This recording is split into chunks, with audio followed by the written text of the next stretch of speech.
Welcome to Mr. Hutchings History, where the past comes alive.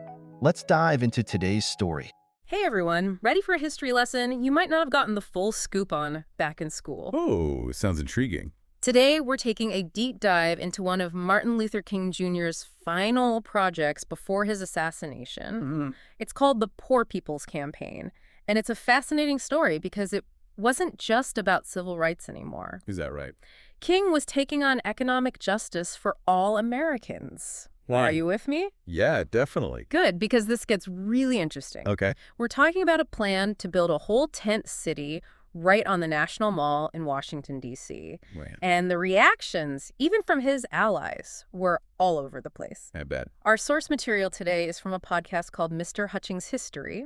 Okay. And with expert speaker here to help us sort through it all, you'll see just how much this campaign still matters even today. It's easy to think of the civil rights movement as ending with those big wins like the Civil Rights Act and the Voting Rights Act. Right. But for Dr. King, that was really just the first step. He was already seeing that laws on paper weren't enough when so many Americans, especially in those inner cities, were still trapped in poverty. Yeah. Stuck with terrible housing and basically no real chances to improve their lives. So by the late 1960s, King's vision had expanded. He wasn't just fighting for legal equality anymore. He was calling for a total revolution of values. Exactly. And what's so striking is that he realized this wasn't just a problem for Black Americans. Events like the Watts riots really drove home the point that poverty was a systemic issue hitting Americans of all races and backgrounds. Oh, wow. King wanted to create a multiracial coalition, bringing together poor whites, Hispanics, Native Americans, everyone who was struggling. Everyone. Imagine that. Can you imagine the power of such a diverse coalition demanding change back then? And King's answer to that was Resurrection City, Uh-huh. this bold plan to build a whole tent city on the National Mall. Wow. What do you think was going through his mind when he came up with this idea? Well, I think he wanted to make poverty impossible to ignore. Yeah. Washington, D.C. is the center of power, and by bringing the reality of poverty right to the steps of Congress, it would have been a powerful visual statement. I can see that. You can see how this plan really sparked debate among historians. Social historians like William Julius Wilson saw this as King, recognizing that poverty wasn't about personal failings, but about the structural nature of poverty, meaning the systems and policies in place were actually working against certain groups of people. Wow. This is a debate that is still going strong today. So this wasn't just a protest. It Right. was a statement about the need for government solutions to deeply rooted problems. Exactly. Then you have civil rights historians like Taylor Branch, who see the Poor People's Campaign as the next logical step in King's fight for justice. Yeah. First, you secure legal rights. Then you tackle the economic inequality that keeps people from truly experiencing those rights. But of course, not everyone saw this campaign as a good thing. Yeah, I bet reactions were mixed, to say the least. Oh, absolutely. Some figures on the left, like historian Howard Zinn, were really excited by how King was starting to criticize capitalism itself. They saw him pushing for wealth redistribution almost like a revolutionary figure. But then you had conservative historians like Shelby Steele, who were very critical. Right. They felt this campaign was way too radical, its goals unrealistic, and they worried it would actually backfire and hurt the civil rights cause. Yeah. What's interesting is how these various perspectives from back then still mirror the debates we're having right now about the role of government, how social change happens, and what economic justice really means. It really shows you how history isn't some dusty old textbook, right? Right. These are issues we're still wrestling with today. Definitely. But let's get into some of those you won't believe this moments from the source material. Can you believe that Congressman Adam Clayton Powell, a pretty influential Black leader from Harlem, actually nicknamed King Martin Luther King? Oh, wow. Talk about tough crowds. It really shows you the level of skepticism King was up against, even from some of his allies. Yeah. Not everyone was convinced that this campaign could work. Right.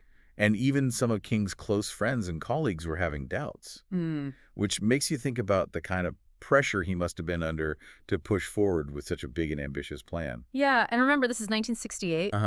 The Vietnam War is raging, sucking up resources and attention. Yeah. The political landscape is changing rapidly. Right. It wasn't an easy time to try something this radical. No. There's this one line from King's book, Where Do We Go From Here? that really stuck with me. Yep. He wrote, "A society that has done something against the Negro for hundreds of years must now do something special for him in order to equip him to compete on a just and equal basis." What does that say to you? It gets to the core of his argument, right? Yeah. King was saying, look, we've made progress with civil rights, but that's not enough to level the playing field. Centuries of injustice can't be erased overnight. Right. And you can't just tell people to pull themselves up by their bootstraps when those bootstraps were never given to them in the first place. So you've got this powerful vision, this incredible goal, but then reality starts to set in. The sources we're looking at today point to some major logistical problems.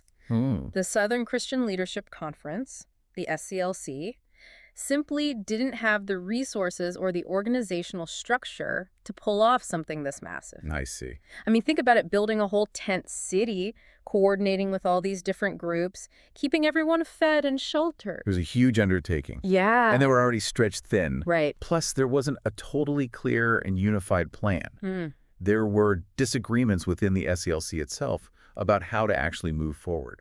So this raises a pretty big question. Was the Poor People's Campaign doomed from the very start? Or could it have succeeded if they'd been better organized and had more resources? That's the million-dollar question, isn't it? I mean, what do you think? It's hard to say for sure. Yeah. But I think it's important to remember the context. Yeah, I mean, things were about to take a really tragic turn. The assassination of Dr. King, just weeks before the campaign was set to begin, was a devastating blow. Yeah. It's impossible to know what might have happened if he had lived to lead the campaign himself. It's hard to even imagine. Absolutely. But despite the immense grief and shock, the campaign did continue. Oh, okay. Under the leadership of Ralph Abernathy. So what happened? Did they actually manage to build Resurrection City? They did. Wow. For about 6 weeks, in the spring of 1968, Resurrection City was a bustling, if somewhat chaotic community of tents and shacks. Really? Right in the heart of the nation's capital. Wow. Can you picture that? Oh, it was. What a sight that must have been. And the source material really brings those 6 weeks to life. You get these glimpses into the everyday lives of the people who live there. Yeah. Families with children, senior citizens, veterans, activists from all walks of life. Wow. It was incredibly diverse, a true melting pot of the nation's poor. But it wasn't exactly a picnic, right? Oh, absolutely not. I mean, living in a tent city, even for a short time, must have been incredibly challenging. There were sanitation problems, food shortages, internal conflicts. Oh, wow. The weather was often terrible. Oh, man. But there was also this incredible sense of community, of shared purpose. People were there because they believed in King's vision. Right. They believed that their voices deserved to be heard. It sounds like a mix of hope and hardship all rolled into one. Exactly. And ultimately, the campaign didn't achieve the legislative victories they were hoping for. Resurrection City was dismantled after 6 weeks. Oh, wow. And Congress didn't pass any major anti-poverty legislation at the time. So on the surface, it might look like a failure. Right. But I'm getting the feeling that there's more to the story. Like maybe we shouldn't be so quick to judge it solely on those immediate outcomes. I completely agree. Yeah. I think to truly understand the impact of the Poor People's Campaign, you have to look beyond those 6 weeks in 1968. So what happened after Resurrection City was dismantled? Did the campaign just disappear? Well, in a sense, the organized campaign did kind of fade away. Right. But the ideas, the demands for economic justice, those didn't disappear. They continued to resonate. So you're saying that even though the campaign didn't achieve its immediate goals, it planted seeds for future movements. Exactly. Think about it. Occupy Wall Street, the Fight for $15, Black Lives Matter. Yeah. All of these movements have echoed the Poor People's Campaign's focus on economic inequality and systemic injustice. It's fascinating how these connections stretch across decades. Isn't it? Yeah. And it's not just about these big headline-grabbing movements. Yeah. The Poor People's Campaign also inspired countless smaller local efforts to fight poverty and promote economic justice. So you could say that even though it didn't achieve its immediate goals, the campaign had a lasting legacy. Absolutely. Like it shifted the conversation in a meaningful way. The Poor People's Campaign forced America to confront the reality of poverty, to acknowledge the deep inequalities that existed in our society. And that's a pretty significant accomplishment, right? It is. I mean, even if they didn't get those specific laws passed, They put the issue on the national agenda in a Yeah. way that couldn't be ignored. Exactly. And it challenged that prevailing narrative that poverty was just a personal failing. Right. The campaign highlighted the systemic factors. Yeah. The lack of access to education, healthcare, jobs, affordable housing. Right. That trapped people in a cycle of poverty. So what does all of this mean for us today in the 21st century? Like, what can we, the listeners, take away from this story? It's a question worth asking, isn't it? After all, we're still dealing with many of the same issues the Poor People's Campaign was fighting against. Right. Income inequality, lack of access to affordable housing, healthcare, education. Yeah. These are challenges that affect people of all backgrounds all across the country. And King's vision of a multiracial coalition fighting for economic justice feels even more relevant now than ever. Definitely. We're seeing this growing awareness that we're all interconnected, Yeah. that injustice anywhere is a threat to justice everywhere. Yeah, it's almost like the Poor People's Campaign threw a spotlight on these systemic issues, and even though the light flickered after King's assassination, it never really went out. That's a great way to put it. Yeah. And I think one of the most important takeaways from the Poor People's Campaign is that the fight for justice is a marathon, not a sprint. Right. There will be setbacks, there will be moments of despair, but the work continues. So when we think about the legacy of the Poor People's Campaign, it's not just about those specific demands they were making back in 1968. It's about the broader vision of a more just and equitable society. Precisely. Yeah. It's about recognizing that true equality requires more than just legal rights. It requires economic justice as well. Right. It requires ensuring that everyone has access to the opportunities and resources they need to thrive. And that's a message that resonates deeply with so many movements happening today. Yeah. We see it in the calls for affordable housing, for a living wage, for health care for all. Right. It's all about creating a system that works for everyone, not just a privileged few. And that's why I think it's so important to study history, to learn from these past struggles. Yeah. The Poor People's Campaign reminds us that change is possible, but it requires sustained effort. It requires building coalitions. It requires challenging the status quo. It's inspiring in a way to see how this one campaign, even though it faced so many obstacles and ultimately didn't achieve all of its goals, how it still managed to plant these seeds that have continued to grow and blossom over the decades. It speaks to the power of ideas, the power of vision. King dared to imagine a different future. A future where poverty wasn't seen as inevitable, where economic justice was a fundamental right. Wow. And even though he didn't live to see that vision fully realized, his dream continues to inspire us to work toward a more just and equitable world.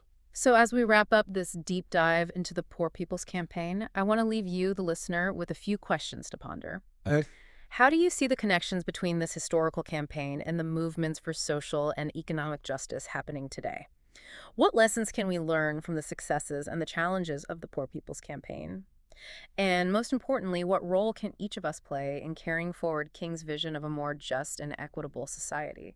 Those are powerful questions. Yeah. And I think engaging with them, wrestling with those complexities is essential if we want to truly honor the legacy of the Poor People's Campaign. Well said. Yeah. Thanks for joining us on this deep dive. We hope you found it informative and thought-provoking. Until next time, keep questioning, keep learning, and keep diving deeper into the stories that shape our world.